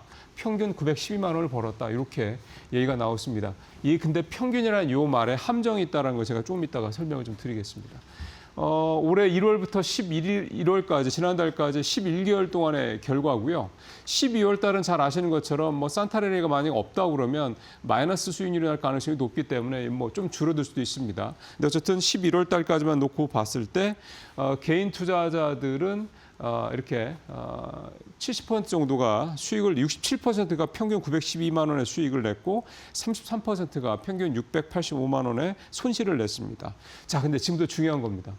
자, 평균 912만 원의 수익을 냈는데 그럼 전체적으로 이 개인들이 수익을 많이 낸 그 규모가 얼마 정도가 되냐를 봤더니요. 100만 원 이하가 전체의 54%로 가장 많았습니다. 그러니까 10명 중 7명은 돈을 벌었는데 그 돈 번 분들 중에 사실 절반 이상이 54%는 100만 원도 못 벌었다는 얘기입니다. 그러니까 평균 912만 원 벌었다는 거는 굉장히 갭이 큰 거죠. 1,000만 원 이상 돈을 번 사람도 13% 정도밖에 좀 안 돼서 그러니까 그 1,000만 원 이상 번 13%가 사실은 뭐 억대도 좀 있을 거고 꽤 있을 거고 그래서 이제 평균치 이렇게 나오고 있는 거고 전체적으로는 54%가 100만 원 이하, 100만 원에서 1,000만 원 사이가 32%. 그러니까 10명 중에 그러니까 돈 번 사람들 10명 중에 8명은 대략 몇백만 원 정도의 수익을 냈다라고 좀 봐야 될 것 같습니다. 1년에 900만 원 정도만 수익을 내도 물론 이제 얼마의 이제 종잣돈이냐에 따라 다르긴 합니다만 뭐 절대 규모로 봐도 작은 돈은 작은 수익은 아니긴 합니다만 실제로 이렇게 1,000만 원 가까이 돈을 번 사람들은 그렇게 많지는 않았다 이렇게 볼 수가 있겠고요. 그다음에 손실도 100만 원 이하가 57%로 전체적으로 그러니까 절반 정도가 그러니까 돈을 100만 원 정도 번 사람들이 절반 정도. 그다음에 100만 원 정도 올해 까먹은 사람들도 한 절반 정도 이렇게 이제 보시면 되겠습니다. 그러니까 올해 코스피가 근 70% 가까이, 코스닥도 30% 이상 이렇게 올랐음에도 불구하고 사실은 개인 투자자들이 주식을 해서 글쎄요 돈을 좀 벌었다라고 얘기를 하려면 사실은 좀 뭐 돈 1,000만 원 이상 벌어야 될 텐데 그렇게 번 분들은 그렇게 많지는 않았다. 그러니까 약간 외화 내빈인 상황이다 이렇게 좀 볼 수가 있겠습니다. 수익률 상위 종목은 삼성전자, 하이닉스, 두산에너빌리티 뭐 충분히 예상할 수 있는 그런 내용들이고요. 손실 그다음에 코스닥에서는 에코프로, 로보티즈가 올해 수익을 많이 냈던 종목들이고 손실 상위도 보니까 삼성전자, 카카오, 네이버. 그다음에 코스닥에서는 에코프로, 에코브로비엠, 휴림로봇. 2차전지가 수익도 좀 냈지만 손실도 많이 봤고 역시 반도체 쪽이 수익과 손실이 좀 많이 난 그런 종목이라고 볼 수가 있겠습니다. 두 번째로 내달 M&A 큰 장 선다, 개미의 바이오 뚝심. 지금 지난 한 달 사이에 개인들이 제일 많이 샀던 건 바이오입니다. 뭐 알테오젠, 에임드 바이오, 뭐 ABL 바이오 이런 종목들, G2G 바이오 이런 종목들이고요. 반면에 외국인과 기관은 2차 전지 종목들, 에코프로, 에코프로 BM 이런 종목들을 좀 그러니까 2차 전지 종목들을 주로 많이 샀습니다. 결과는 개인들은 지금 바이오주를 산 개인들은 마이너스고요. 그다음에 이 2차 전지를 주로 산 기관과 외국인 투자들은 수익을 좀 내고 있는 그런 상황입니다. 자, 그러다 보니까 이 바이오를 계속 갖고 있어야 되느냐 이거에 대한 좀 걱정들을 좀 많이 하시는 것 같습니다. 근데 지금 여기 제목에 부제도 나옵니다만 1월 달에 JP모건 컨퍼런스로 아주 큰 행사가 있죠. 보통 올해도 그랬습니다만 매년 보면 이 JP모건 컨퍼런스 중심으로 여러 가지 새로운 모멘텀들이 나와서 관련 바이오주들이 좀 주가가 좀 오르는 경우들이 많았기 때문에 올해도 그런 부분이 있겠고 그다음에 이제 코스닥 시장 활성화 정책들 연내에 나온다 했으니 그거 한번 기대도 좀 해볼 수가 있겠고요. 유동성 측면에서도 뭐 연기금을 비롯해서 코스닥 시장으로 돈이 들어올 여지가 많은데 코스닥 시장으로 이렇게 큰 자금이 들어오면 시가총액 상위 종목들을 주로 사게 됩니다. 바이오가 지금 시가총액 상위 종목에 여러 종목이 있기 때문에 바이오나 2차 전지주들이 기대를 받을 수 있는 거죠. 여기에 이제 추가로 되는 게 로봇이죠. 그래서 내년 특히 1분기 초반까지는 바이오, 뭐 2차 전지, 로봇 이 세 섹터가 긍정적으로 기대가 되는데 지금 2차 전지가 좀 변수가 생겼죠. 이 포드를 비롯해서 이 완성차 업체들의 2차 전지 쪽, 그러니까 대한 이 뭐 주문, 뭐 취소 이런 부분들이 좀 있기 때문에 2차 전지는 조금 거기서 기대치를 좀 낮춰야 되지 않겠냐. 그렇다면 결국 코스닥의 시가총액 상위 종목들은 바이오하고 로봇 쪽 이렇게 좀 집중을 해서 가실 필요가 있지 않겠냐. 물론 여기에 이제 반도체 소부장도 뭐 충분히 추가가 될 수 있는 여지가 있다 이렇게 볼 수가 있겠습니다. 자, 오늘 마지막 얘기는요. 환율 얘기를 좀 해보겠습니다. 다른 건 아니고요. 오늘 BOJ 있습니다. 여기서 이제 금리를 진짜 지금 나오는 분위기대로 인상을 한다고 그러면 아무래도 엔화가 강세를 갈 가능성이 높고 그렇게 되면 당연히 원화도 지금 동조 현상이 계속 나오고 있는 걸 생각하면 원화도 강세로 돌아갈 가능성이 있다 이거고요. 그래서 이 오늘 BOJ 결과가 이제 굉장히 중요한 분기점이 될 것이다 이런 얘기를 하고 있는 거고 가즈오 BOJ 총리의 오늘 멘트도 상당히 좀 중요하겠다 그렇게 좀 얘기들도 좀 나오고 있고요. 또 정부가 여러 정책적 의지를 좀 보이고 있지 않습니까? 이런 부분들 때문에 최근 시장에서 기관들이 원화의 강세 쪽에 베팅을 하는 경우들이 좀 계속 늘어나고 있다고 그럽니다. 그러니까 뭐 다만 이제 우리가 오늘 이렇게 됐으니 뭐 이를테면 오늘 뭐 BOJ 금리를 인상한다 그래서 뭐 갑자기 원화 환율이 뭐 몇십 원 떨어진 이렇게까지 볼 수 있는 문제는 아닌데 어쨌든 오늘 이 부분을 변곡점으로 조금씩 원달러 환율이 이렇게 좀 하락할 가능성이 있다. 원화가 강세로 좀 돌아설 가능성이 있다. 이 부분을 좀 염두에 두시고 좀 보시면 좋을 것 같습니다. 마치겠습니다.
밤사이에 나스닥이 오랜만에 1%대 강세 시현하면서 기분 좋게 마무리를 해줬습니다.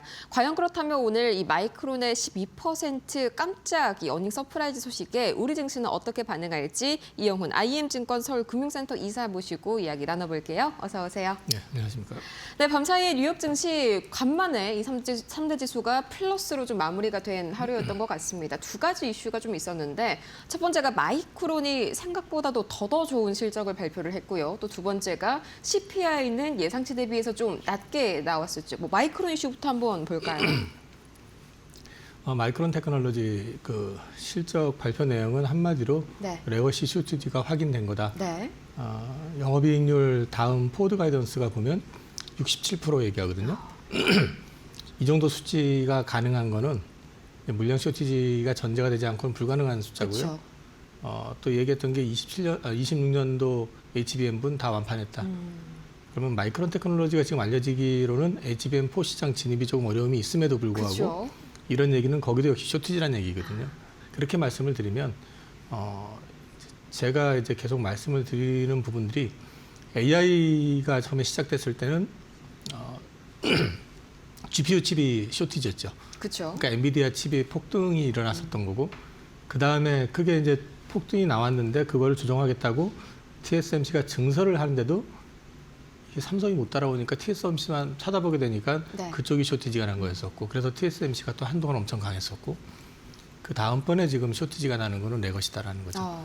그래서 저는 지금 이후로는 저는 다른 AI 쪽에 관련돼 있는 반도체 칩 메이커 가운데서는 네. 레거시가 여전히 제일 강할 것 같다. 그렇게 말씀을 드릴 수 있는 부분이 있고 다만 이제 마이크론 테크놀로지의 한계는 미증시에서는 이게 중소형주예요. 그러니까 소형주예요, 소형주. 그냥. 소형주요. 네. 그러니까 이제 우리 한국 증시에서 삼성이나 하이닉스 같은 위상이 아니기 때문에 그게 이제 시장을 끌고 갈 수 있을까는 조금 더 봐야 될 부분은 있어요. 네. 그러니까 사실은 뭐 오라클 노이즈에도 불구하고 마이크론이 그렇게 나올 수 있는 거는 뭐냐면 오라클이 설사 안 된다 해도 그 다음 누군가가 그 자리를 채우게 되면 그쵸. 칩은 필요하다. 그 논리로 보면 되거든요. 근데 이제 상승폭이 10% 사실은 저는 사실 내심 저거 한 50% 나와도 상관없지 않나? 네. 오바해서 말씀드리면 네.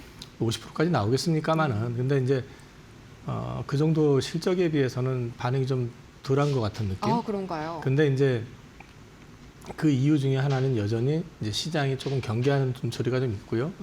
그다음에 이제 CPI 관련해 가지고 2.6 나왔는데 그렇죠. 생각보다 많이 좀 낮게 나왔잖아요. 뭐 이미 이제 기사로도 나오고 이제 확 검증이 된 거지만 10월분 임대료를 0으로 책정을 했습니다. 네. 그러니까 데이터를 그냥 0으로 집어넣은 거예요. 그러면 의심스럽네요. 네. 사실상 뭐 바꿔서 얘기하면 통계 조작일 가능성이 높은 거죠. 근데 어찌 됐든 간에 그거 증시가 거기에부터 이제 반등을 했던 걸 보면 시장이 그동안 막 이래저래 불안해서 눌렸잖아요. 네. AI 버블이야. 오라클 문제 생기겠네. 뭐 오픈 AI 애들 항상 자금난 있네. 네. 근데 이제 그런 불안감 때문에 증시가 짓눌려 왔던 거는 많이 올랐기 때문에 그랬던 건데 그렇죠.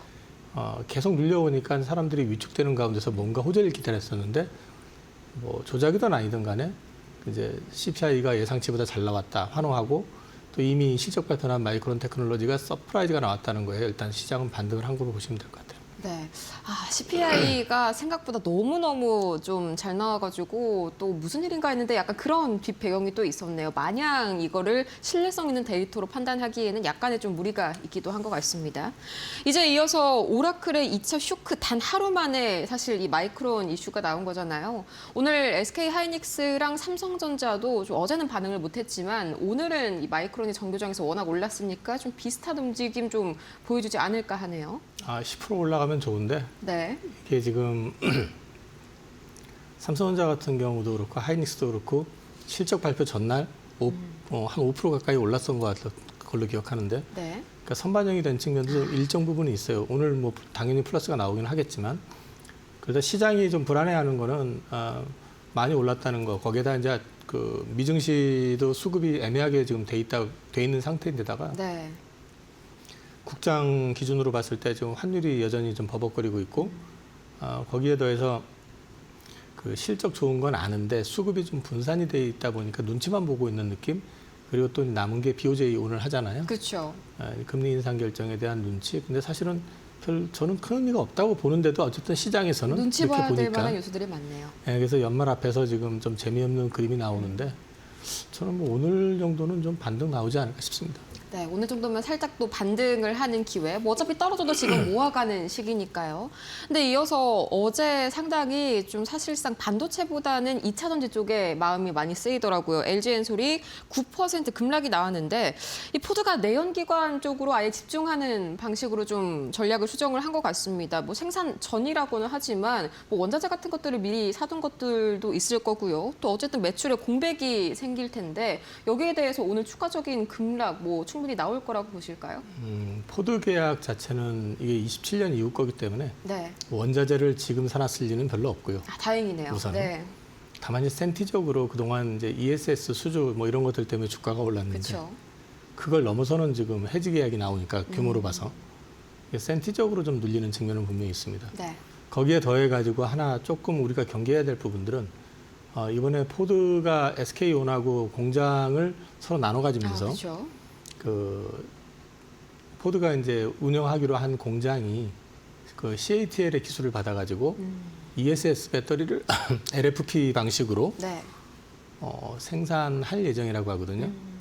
뒤집어 놓고 얘기하면은 ESS는 북미향은 우리가 다 독점할 거다라고 기대했는데 네. 그 시장을 우리하고 전혀 무관한 포드가 미국 업체죠. 그쵸. 포드가 규모로 봤을 때는 엔솔캐파 정도 돼요. 지금 현재로. 상당하네요. 네, 꽤 큽니다. 그걸 ESS로 전환해서 자체적으로 생산을 해낸다. 경쟁이 생기는 거고요. 두 번째는 그 배후의 기술이 CATL이라는 거죠. 이게 또 걸리네요. 네. 기술만 줄까요? 아니면은 그러니까 기술만 주고 끝나는 게 아닐 수도 있잖아요. 이게 그렇죠. 뭐 트럼프만 비켜가면 이럴 수도 있고 여러 가지 경우의 수가 있기 때문에 그 이면 계약이 어떨지 모르겠지만 포드는 옛날부터 CATL이라든지 중국 기업하고의 협력을 굉장히 하려고 시도했던 기업이기 때문에 그러니까 좀 친중적인 네. 성향이 있죠.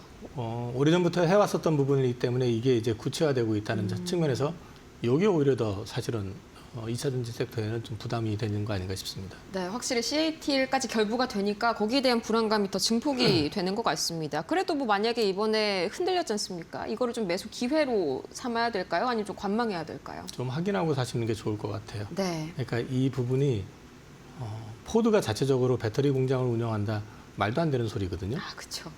근데 그 뒤에 CATL이 그쪽이 잘하는 게 LFP잖아요. 네. 기술을 제공을 하고 뭐 어떤 이면 제공 뭐가 있는지 모르겠지만 사실상 협력을 해서 이제 진행을 한다고 했을 때는 네. 생각 이상의 파급이 나올 수도 있다라는 거죠. 뭔가 퍼즐이 짜맞춰지는 이제 그런 그림이 나올 수도 네. 있기 때문에 그거에 대한 거는 조금 더 확인을 해볼 필요가 있다.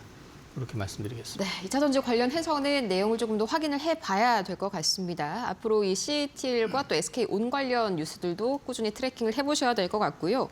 이제 오늘 드디어 BOJ에서 이제 금리 인상 사실상 뭐 확정이 된 상황이다 이렇게 시장에서는 보고 있죠. 이게 뭐 엔캐리 청산 우려감을 자극해서 갑자기 뭐 급락이 시장이 나온다든지 이러지는 않을까 좀 걱정도 됩니다. 저는.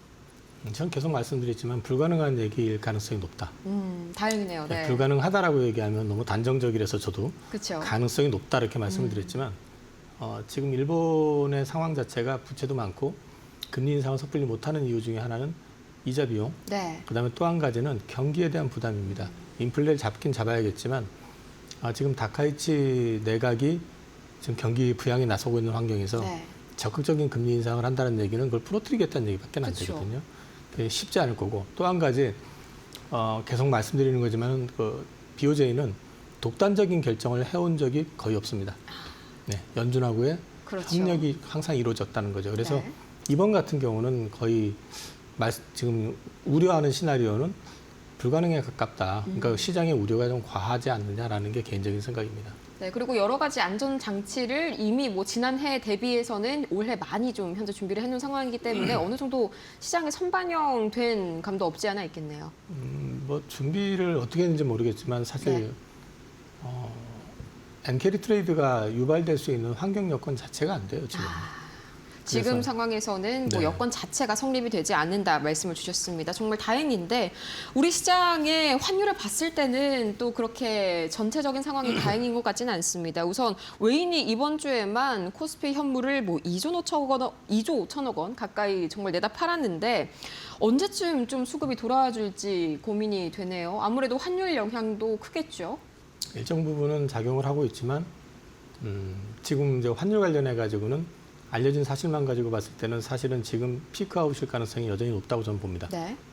근데 이제 우리도 이해가 안 되게 움직이니까 그렇죠. 그게 이제 센티적인 측면이 너무 강한 거 아닌가 싶은데요. 이건 해를 넘어가면서부터 어쨌든 지금 현재 주어진 환경 하에서라면은 환율은 더 오르기는 쉽지 않을 것 같다는 게 개인적인 생각이거든요. 여기까지가 마지노다. 네. 네, 저는 그렇게 보고 있습니다. 이게 뭐 우리가 모르는 어떤 다른 변수에 의해서 급등을 이제 이상적인 어떤 돌파가 나온다면은 문제가 되겠지만은 그건 쉽지 않을 거라고 저는 보는데 그거는 요즘 같은 환경에서 예를 들어서 우리가 모르는 뭔가라는 게 있다면 그렇죠. 그게 과연 그렇게 쉽게 감춰질까 이런 것도 생각해 볼 필요가 있고요. 역대급 무역 수지도 수지지만은 그 각 기업들의 EPS 성장이라든지 이런 걸 놓고 봤을 때 지금 상태의 환율 자체가 여기서 추가 급등하는 거는 그렇게 좀 제한되지 않을까 싶어요. 그렇죠. 그래서 저는 올 연말에는 주식을 좀 싸게 사 모아가는 어쩌다 보니 제가 전닭 후피를 말씀을 드렸는데 후피의 여건에서는 좀 갖고 계신 분들한테는 좀 죄송하지만 후피가 되려면 좀 싸게 사는 게 좋으니까 그렇죠. 오히려 아무래도. 좀 기회가 될 수 있는 시점이 아닌가 싶습니다. 네, 계속해서 뭐 엔화도 155엔 중반선에서 좀 막힌 느낌이고요. 우리도 이게 천장이 아닐까 좀 다시 한번 기대를 해봅니다. 특히나 오늘 금리 인상이 BOJ에서 이어지면은 뭐 원화 하락까지는 아니더라도 좀 하방이 막힌다 이 정도까지는 기대해 볼 수 있지 않을까요? 그게 정상적인 그림이죠. 네. 예, 그렇게 되는 게 정상이니까 어떻게 반응하는지를 봐야겠죠. 네, 오늘 BOJ 금리 인상이 특히나 그 이후에 시장 반응을 주의 깊게 살펴야 하는 이유 중에 하나가 환율인 것 같습니다. 이제 다음 주에 크리스마스인데 밤 사이에 또 이제 산타랠리가 시작이 되는 게 아닌가 저는 그런 기대감도 좀 들었었거든요. 이 투자 전략 한번 조언 부탁드리겠습니다. 산타랠리를 너무들 12월 초부터 계속 물어보시는데 제가 네. 애매하게 답변을 계속 드렸는데 산타랠리는 사실 있을 수도 있고 없을 수도 없는 거거든요. 네. 확률적으로 봤을 때. 그러니까 뭐 12월이면 당연히 나왔었던 건 아니에요. 그리고 지금 죄송한 표현입니다만 우리가 나이가 몇인데 뭐 자꾸 산타랠리 얘기를 하고 그렇죠. 있는지 네. 그거보다는 일단 내년을 놓고 주식을 좀 우량주 또 이제 요즘 시장을 주도했던 주식들 있잖아요. 저기 뭐 AI 관련돼 가지고 네. 반도체라든지 또 내년도 실적 성장이 꽤 나오는 섹터들 이런 것들 좀 저점에서 좀 살 수 있는 그런 기회로 좀 대응하시면 좋을 것 같아요. 네, 좀 올해만 보는 게 아니라 내년 1월을 대비하는 그런 수순으로 올해 말은 좀 소화를 해야겠다 이렇게 말씀을 주셨습니다. 아까 환율 이야기가 나오니까 또 궁금해하시는 분들이 좀 많으신 것 같아요. 또 밤사이에도 외환 당국이 뭐 외환 건전성 방안으로 여러 가지를 발표를 했는데 최근 들어서 매일매일 이렇게 뭔가 대책을 발표함에도 불구하고 만약 처방이 아예 듣지 않는 그런 환율인 것 같습니다. 이렇게까지 좀 진정이 안 되는 이유 뭐라고 생각하시나요? 진짜 외환 투자 때문일까요? 그러니까 뭐 복합적이에요. 사실은요. 우리가 안 하던 걸 지금 크게 늘린 거잖아요. 네. 그게 전혀 변수가 안 된다고 할 수는 없을 것 같아요. 또 연기금도 해외 투자 비중을 계속 늘려왔잖아요. 그렇죠. 그게 크죠. 사실은 금액으로 보면은. 또 거기에 더해가지고 대미 투자도 어쨌든 돈이 나가야 되니까 해외에서 이제 돈을 벌었던 기업들이 네. 환전을 안 하잖아요. 그 환전했다 한국에 놨다가 다시 환전해서 미국 들어가려고 그러면은 비용도 비용이지만 그렇죠. 그 갭에서 오는 또 그 그게. 중간에 또 오르잖아요. 네. 오를 수도 있잖아요. 그러니까 안 하려고 하는 거죠. 그러니까 옛날 같으면 월말이면 환전 수요가 굉장히 크게 들어오고 있는데 그쵸. 안 들어오고 있는 거죠 지금. 이런 것들이 복합적으로 작용을 하고 있는 거라고 보시면 될 것 같은데 이건 센트의 문제인 것 같아요. 결국에는 정부가 지금 일단 증시 강화 대책 계속 발표하고 밸류업과 관련된 걸 계속해서 이제 오픈을 하고 있는 상황이라면은 네. 그게 시장에서 어느 정도 인지가 되고 외국인들 입장에서는 지금 연말 시즌이에요. 크리스마스 뭐 전후해서 벌써 이제 휴가 시즌이기 때문에 그렇죠. 적적인 매매를 지금 시작할 가능성은 제한되어 있거든요.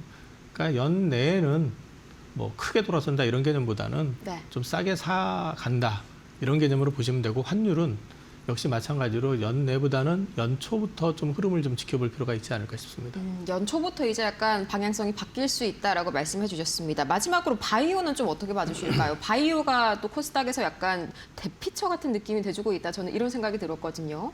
바이오 어떻게 좀 투자 전략 수정을 해볼까요? 정부가 코스닥 활성화 방안 내놨고요. 내놓진 않았죠. 네. 이제 발표한다고 그랬고 그다음에 국민성장펀드 계속 얘기하고 있고 또 바이오 자체의 기술 올라오고 또 우량한 회사들 그러니까 이전 버전 대비 한 단계 업그레이드 돼 있는 회사들이 지금 상장이 되고 있고 네. 이런 것들이 플러스 효과가 나오고 있고 또 최근에 AI 버블 얘기가 나오니까 일종의 도피처 역할도 그렇죠. 좀 약간 일정 부분 도피처 나오고 역할을 있고요. 하죠. 바이오는 내년에도 좋을 것 같아요. 저는요. 계속 오, 말씀드리지만 네.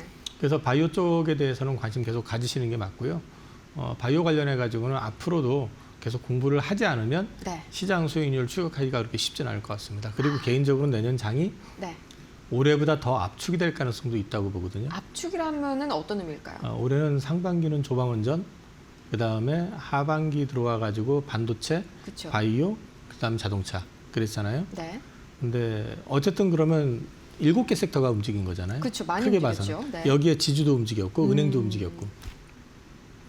근데 내년에는 그렇게 여러 가지 섹터가 움직이진 않을 것 같아요. 그게 조금 더 압축이 될 예, 것이다. 그게 좀 압축될 가능성이 있기 때문에 공부를 조금 더 하실 필요가 있다. 네. 그리고 그 안에 바이오가 있을 걸로 저는 보시겠죠? 있을 거라고 봅니다. 알겠습니다. 좋습니다. 이렇게 해서 오늘 이영훈 IM증권 서울금융센터 이사 모시고 자세한 연말 전략까지 세워봤습니다. 좋은 말씀 고맙습니다. 오늘 저희가 준비한 소식은 여기까지입니다. 과연 오늘 금요일 이 나스닥의 상승 반전에 힘을 입어서 우리 코스피도 날아오를 수 있을지 잠시 후에 이어지는 마켓나우 1부에서 더욱더 자세한 개장 전략 세워보시길 바랍니다. 저희는 다음 주에 더 유익한 소식 들고 찾아올게요. 오늘도 함께해 주신 여러분 고맙습니다.